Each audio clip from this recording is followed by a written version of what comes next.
আমি ওই ব্যক্তিকে জান্নাতের আঙ্গিনায় একটা ঘরের গ্যারান্টি দেই যে ব্যক্তি তর্ক করার সময় নিজে হক এটা জেনেও সে তর্ক থামিয়ে দেয়। অনেক সময় হয় না, অনেকে পায়ে পাড়া দিয়ে ঝগড়া করতে আসে, এরকম আসলে নাই? আপনি চুপচাপ দেখবেন একটা বাজে কমেন্টস করতেছে, আবার কমেন্টের নিচে কমেন্ট, আবার গালি, হ্যাঁ আছে না এরকম? বিষ্ণু বলেন নিজে হক এটা জানার পরেও আর যাতে তর্ক না বাড়ে, যে তর্ক থামিয়ে দেয় জান্নাতের আঙ্গিনায় তাকে আমি একটা ঘরের গ্যারান্টি দেই। ওবিবাইতিন ফি ওয়াসাতিল জান্নাতি লিমান তারাকাল কাযিবা ওয়া ইন কানা মাযিআন। আর ওই ব্যক্তিকে আমি জান্নাতের মাঝখানে একটা ঘরের গ্যারান্টি দেই যে ব্যক্তি কৌতুক করার সময়ও মিথ্যা পরিহার করে। করতেছে কৌতুক, ফান করতেছে, হি ইজ কিডিং, ফান করে, কৌতুক করে, কিন্তু কৌতুকের সময় সে মিথ্যা বলে না। এই স্বভাব যাদের, তাদেরকে আমি জান্নাতের মাঝ বরাবর একটা ঘরের গ্যারান্টি দেই।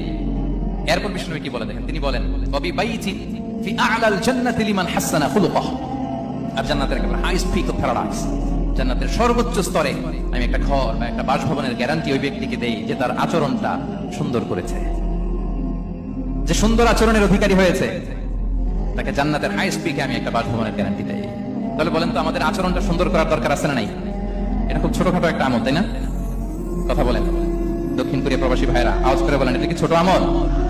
দেখলে সালাম দিব, সুন্দরভাবে কথা বলবো, ভালো উইশ করব, হ্যাঁ, হিংসা জিঘাংসা অহংকার থেকে মুক্ত থাকবো, খিটখিটে মেজাজের হব না, অলওয়েজ স্মাইলিং ফেস থাকবে আমার, হৃদ্যতাপূর্ণ আচরণ। এই কাজটা কি ছোট আমল? আওয়াজ করে বলেন, এই আমলটা কি ছোট না বড়? প্রিয় ভাইরা, বিষ্ণু ইসলাম সবার সাথে এরকম মাধুর্যতাপূর্ণ আচরণ করতেন, ছোট থেকে বড়, নারী থেকে পুরুষ, বন্ধু থেকে শত্রু, সবার সাথে সুন্দর আচরণ করতেন। এবং তার এই চমৎকার আচরণে মুগ্ধ হয়ে তার অনেক শত্রু মুহূর্তে তার বন্ধুতে পরিণত হয়েছে।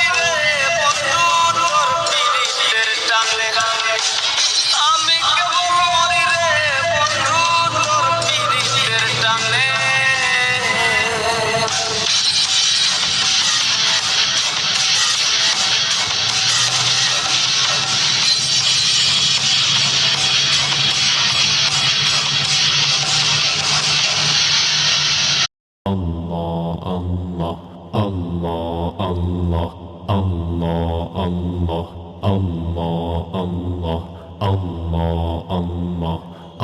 Allah, Allah, Allah, Allah, Allah, Allah, Allah.